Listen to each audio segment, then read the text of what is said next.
শীৰ্ষক শ্বহীদ ভৱনত ৰূপহী ৰঙিয়া গ্ৰুপৰ পঞ্চম বাৰ্ষিক প্ৰতিষ্ঠা দিৱস উদযাপন। অইনবেলিৰ দৰে এইবেলিও এদিনীয়া বৰ্ণাঢ্য কাৰ্যসূচীৰে উদযাপন কৰা হৈছে পঞ্চম বাৰ্ষিক প্ৰতিষ্ঠা দিৱস। উপস্থিত থাকে ৰঙিয়াৰ বহুকেইজন বিশিষ্ট অতিথিৰ লগতে জ্যেষ্ঠ সাংবাদিক তথা ৰাইজ। অনুষ্ঠানৰ আৰম্ভণিতে গীত মাতেৰে মুখৰিত হৈ পৰে সমগ্ৰ পৰিৱেশ। ইয়াৰ পিছতে আমন্ত্ৰিত অতিথিসকলক একোখনকৈ ফুলাম গামোচাৰে সম্বৰ্ধনা জনোৱা হয়। আনহাতে অনুষ্ঠানৰ আকৰ্ষণৰ কেন্দ্ৰবিন্দু হৈ পৰে সত্ৰীয়া নৃত্য।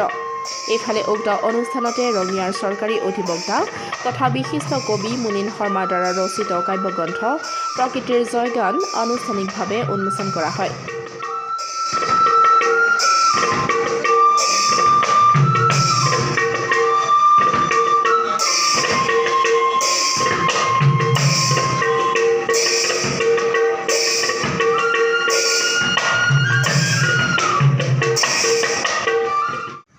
সংবাদসেৱীলৈ মোৰ ফালৰ পৰা আন্তৰিক অভিনন্দন জ্ঞাপন কৰিছোঁ।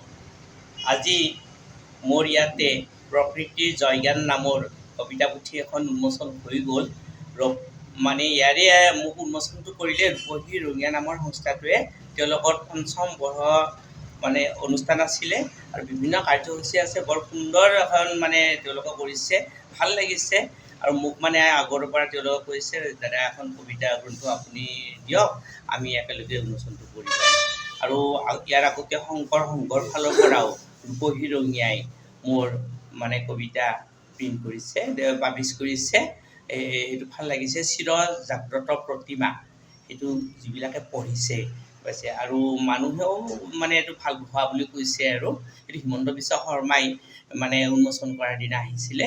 ৰূপহী ৰঙিয়াৰ ফালৰ পৰা এখন কৰিছিলে আৰু এখন শংকৰ সংঘৰ ফালৰ পৰা তেওঁলোকৰ ফালৰ পৰা এখন আছিলে।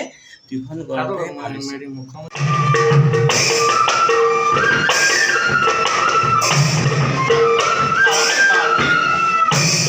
ৰঙিয়াৰ পৰা হেমেন কলিতাৰ ৰিপৰ্ট, ডেমক্ৰেটিক আছাম।